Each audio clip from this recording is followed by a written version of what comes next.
আলাইকুম রহমতুল্লাহ। আলহামদুলিল্লাহ রব্বিল আলামিন ওয়াসসালাতু ওয়াসসালামু আলা রাসূলিহিল কারীম ওয়া আলা আলিহি ওয়া আসহাবিহি আজমাইন, আম্মা বা'দ। ফাআউযু বিল্লাহি মিনাশ শাইতানির রাজীম। বিসমিল্লাহির রহমানির রহিম। কুল্লু হিজবিম বিমা লাদাইহিম ফারিহুন। কাছে ও দূরে, দেশে ও প্রবাসে, যে যেখান থেকে আমাদের আজকের আলোচনা শুনছেন ও দেখছেন, অনুষ্ঠানের শুরুতে তৈয়বা এইচডি মিডিয়া বাংলা চ্যানেলের পক্ষ থেকে আমি মোহাম্মদ রিদওয়ানুল ইসলাম যশোরী আপনাদের সকলকে জানাচ্ছি আন্তরিক মোবারকবাদ। সম্মানিত দর্শক ও শ্রোতা, আমাদের আজকের আলোচনার বিষয়বস্তু হচ্ছে ইমাম মাহমুদের আগমন, সকল দলে ভাঙ্গন, কি হতে যাচ্ছে সামনে। আপনারা জানেন, আল্লাহ প্রদত্ত নেতা ইমাম মাহমুদ হাবিবুল্লাহ পৃথিবীতে এসেছেন, ওনার আত্মপ্রকাশ হয়েছে। আলহামদুলিল্লাহ সুম্মা আলহামদুলিল্লাহ। আমরা এর আগেই আপনাদেরকে বলেছি যে ইমাম মাহমুদ হাবিবুল্লাহ পৃথিবীতে এসেছেন, যিনি হচ্ছেন আল্লাহ প্রদত্ত একজন ব্যক্তি, যিনি হচ্ছেন আল্লাহর মনোনীত, যিনাকে আল্লাহ সুবহানাহু ওয়া তাআলা শত বৎসরের মুজাদ্দেদ হিসেবে প্রেরণ করেছে। উনি শুধু মুজাদ্দেদ না, উনি আল্লাহর মনোনীত একজন বান্দা। তো ওনার আগমন হওয়ার পরে সকল দলে ভাঙ্গন সৃষ্টি হবে। সেটি আবার কীরকম? আপনারা জানেন, আজকে মুসলিম উম্মাহ শতদা বিভক্ত হয়ে গেছে, বিভিন্ন দল উপদলে বিভক্ত হয়ে গেছে। প্রত্যেকেই প্রত্যেকের দল নিয়ে আবার আনন্দিত। যেমনটি পবিত্র কুরআনুল কারীমের 30 নম্বর সূরা সূরা রুমের 32 নম্বর আয়াতে আল্লাহ সুবহানাহু ওয়া তাআলা বলছেন, মিনাল্লাযীনা ফাররাকু দীনাহুম শিয়াআন কুল্লু হিজবিন বিমা লাদাইহিম ফারিহুন। আল্লাহ সুবহানাহু ওয়া তাআলা বলতেছেন, যারা তাদের ধর্মে বিভক্তি সৃষ্টি করেছে বা বিভেদ সৃষ্টি করেছে এবং দল উপদলে বিভক্ত হয়ে গেছে, এবং প্রত্যেক দলই নিজ নিজ মতবাদ নিয়ে তারা আনন্দিত, উৎফুল্ল। স্পষ্ট কুরআনুল কারীমের মধ্যে আসছে, মিনাল্লাযীনা ফাররাকু দীনাহুম, যারা দ্বীনের মধ্যে বিভেদ সৃষ্টি করেছে। এবং আল্লাহ সুবহানাহু ওয়া তাআলা বলছেন, কুল্লু হিজবিন বিমা লাদাইহিম ফারিহুন, তারা আবার প্রত্যেকে তাদের নিজস্ব দলীয় মতবাদ নিয়ে আনন্দিত। আপনারা জানেন, ইসলাম আজকে কত দলে বিভক্ত হয়ে গেছে। সুন্নি, ওয়াহাবি, রাফিজি, শিয়া, মুতাজিলা, তাবলিগি, দেওবন্দি, প্রত্যেকটা দল উপদলে বিভক্ত হয়ে গেছে। মানুষ আজকে দিশেহারা হয়ে গেছে, কার কাছে যাবে, কোন দলে যাবে, কোন মতে যাবে, কোন পথে যাবে। একটা গল্প মনে হয়ে যায় যে একজন অমুসলিম বিধর্মী ইসলাম ধর্ম গ্রহণ করবে। তিনি একজন আলেমের কাছে এসে বললেন যে আমি ইসলাম ধর্ম গ্রহণ করতে চাই। তো ওই আলেম ওনাকে পরামর্শ দিলেন, ভাই আপনি ইসলাম ধর্ম গ্রহণ করবেন, সাবধান, সতর্ক, কারণ ইসলাম ধর্মের মধ্যে কিন্তু দল আছে। সতর্ক হয়ে ইসলাম ধর্ম গ্রহণ করেন। বাতিল কোনো ব্যক্তির কাছে যদি ইসলাম ধর্ম গ্রহণ করেন, আপনি নিজেও কিন্তু বাতিল হয়ে যাবেন। তো সেই ব্যক্তিটা বলল, ভাই সেটা কীরকম? বলল যে মুসলমানদের মধ্যে দুইটা গ্রুপ আছে, একটা হচ্ছে সুন্নি, আরেকটা হচ্ছে শিয়া। তা ওই বিধর্মী লোকটা বলল যে আসলে সঠিক কে? বলছে সুন্নিরা হচ্ছে সঠিক, আর শিয়া যারা, তারা গুমরাহি প্রতভষ্ট, তারা হচ্ছে জাহান্নামী।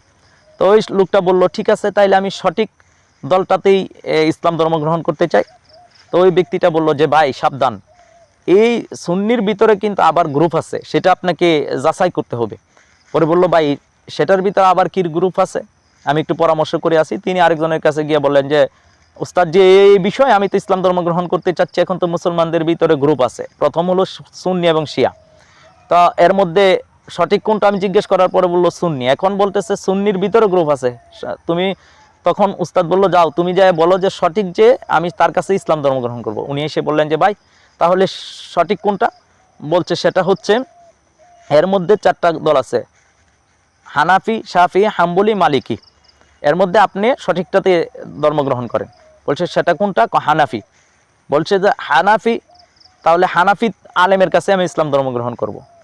তো বলছে ভাই সাবধান, এটার ভিতরে আরও দল আছে। কি দল আছে? কাদরিয়া, চিস্তিয়া, নকশেবন্দিয়া, মুজাদ্দিদিয়া। কথা এলে এর মধ্যে সঠিক কোনটা? ভাই এর মধ্যে হচ্ছে কাদরি সঠিক। ভাই আবার বলতেছে যে আমি কাদরি আলেমের কাছেই ইসলাম ধর্ম গ্রহণ করতে চাই।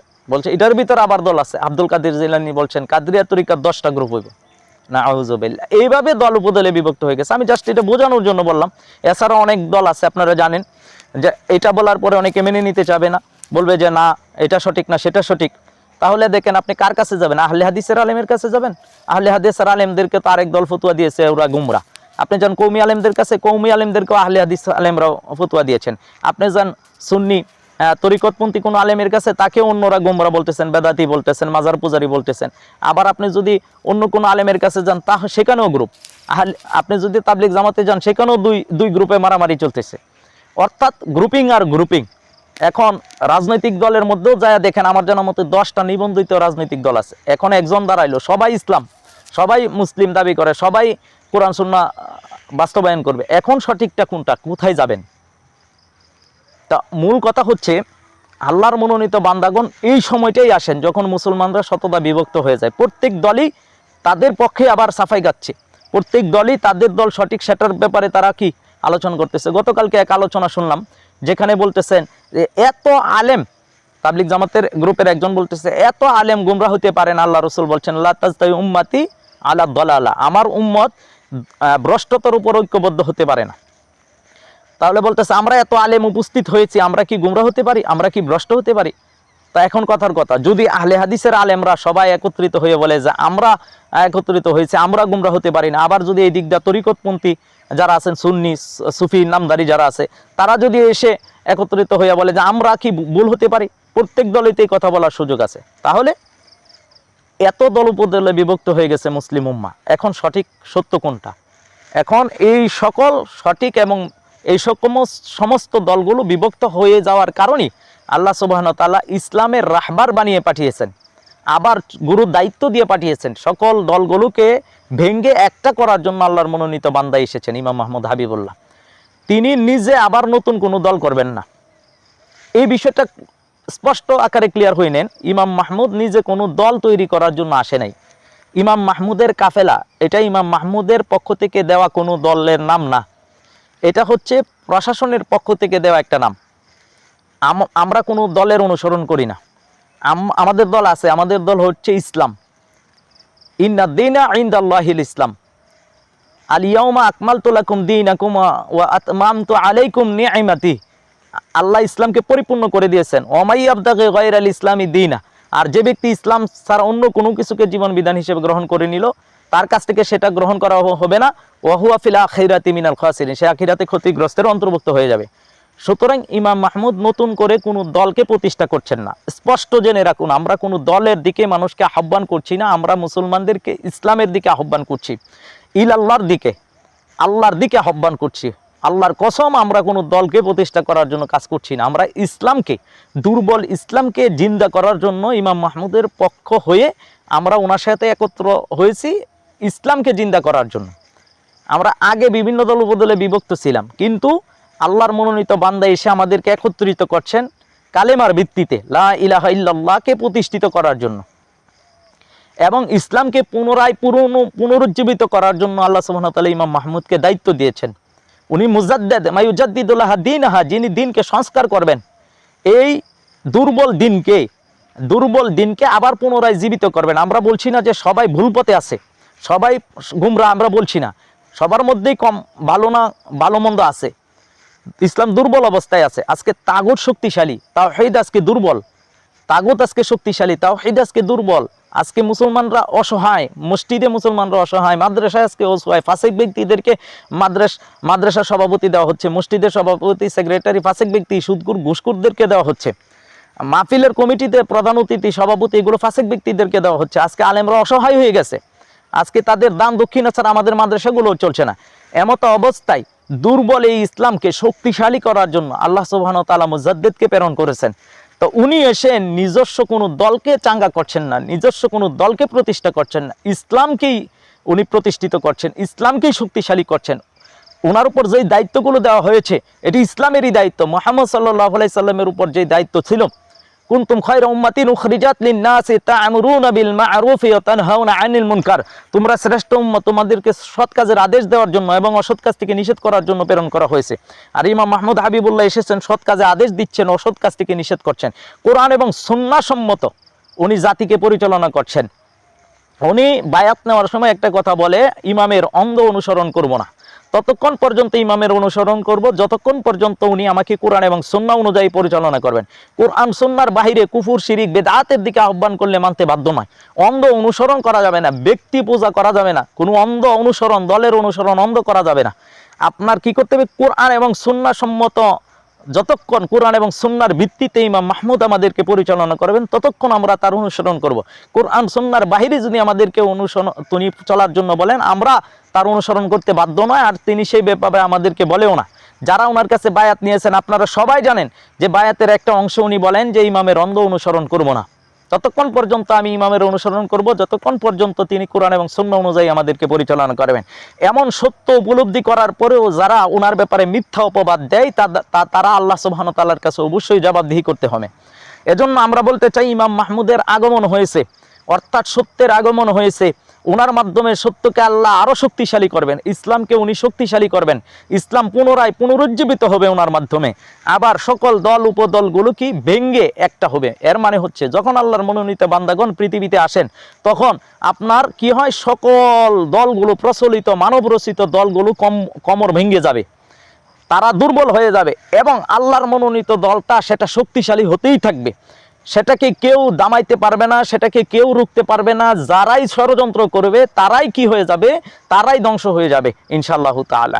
আল্লাহর মনোনীত বান্দাকে আল্লাহ দায়িত্ব দিয়েছেন, আল্লাহ সুবহানাহু ওয়া তাআলা দায়িত্ব দিয়েছেন, আল্লাহই কি করবেন, এটাকে সাহায্য করবেন। আল্লাহ সর্বক্ষেত্রে সহযোগিতা করেন, সর্ব জায়গায় আল্লাহ নুসরত করেন, সর্ব জায়গায় আল্লাহ সাহায্য করছেন।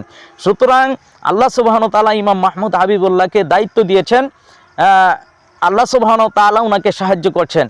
আর সকল সত্য সন্ধানী মানুষগুলো, বিভিন্ন দল উপদলে যারা আছেন, বিভিন্ন প্রত্যেকটা দলেই কোনো না কোনো ভালো মানুষ আছেন, সত্য সন্ধানী লোকগুলো আছেন, সেই সত্য সন্ধানীর জন্যই আমাদের আহ্বান।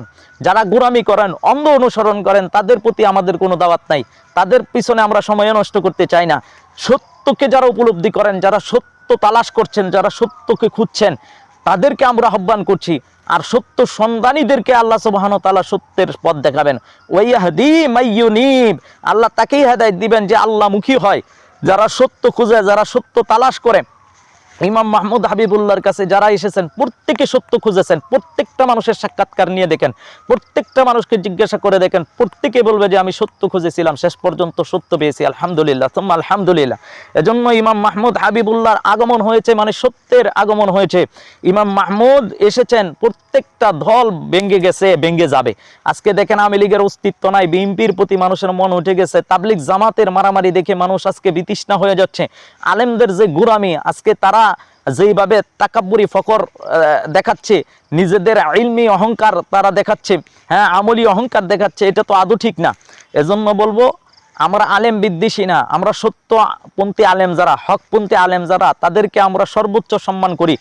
কারণ কোনো আলেম যদি সত্য গ্রহণ করে তাহলে তার দুই গুণ সওয়াব, আর সাধারণ মানুষ যদি কোনো সত্য গ্রহণ করে তাহলে একটা সওয়াব, আর আলেম যদি করে তাহলে দ্বিগুণ সওয়াব পাবে। এজন্য সত্য সন্ধানী আলেম যারা আছে তারা অবশ্যই সত্যকে গ্রহণ করে নিলে আল্লাহ তাদেরকে সম্মান এবং ইজ্জত বাড়ায় দিবেন। আমরা আলেম বিদ্বেষী না, কিন্তু আমরা ধর্ম ব্যবসায়ী বিদ্বেষী। আমরা আলেম বিদ্বেষী না, কিন্তু আমরা অহংকারী, যারা পথভ্রষ্ট, যারা গুমরা, মানুষকে নিজেও গুমরা, মানুষকে গুমরা করতেছেন, আমরা তাদের ব্যাপারে সতর্ক করছি। কিন্তু সত্য সন্ধানী আলেম যারা দিনের সঠিক রাহবার, যারা মুখলেস বান্দা, যারা মুখলেস আলেম, যারা তাকওয়াবান আলেম, খুদা ভীরু আলেম, তাদেরকে আমরা অবশ্যই সম্মান করি, তাদেরকে আমরা অবশ্যই ইজ্জত করি। আর তাদেরকে সম্মান এবং ইজ্জত করে তাদেরকে আমরা সর্বোচ্চ জায়গাতে আসীন করছি। আমি বলছি যে আমি যোগ্য নাই কাজের জন্য, আসুন আপনারা যোগ্য ব্যক্তিরাই সেই দায়িত্ব নেন। ইমাম মাহমুদ আপনাদেরকে এই দায়িত্ব দিবেন। আপনারা যোগ্যতা সম্পন্ন ব্যক্তিগুলো আসেন, যে ব্যক্তি যোগ্য তাকে তার যোগ্য জায়গাতেই তাকে বসানো হবে, তার যোগ্যতা অনুযায়ী তাকে কাজ দেওয়া হবে। তা আপনি কাজ করেন, আপনার যোগ্যতার বলে আপনি কি করেন, সম্মান পাবেন ইনশাআল্লাহু তাআলা।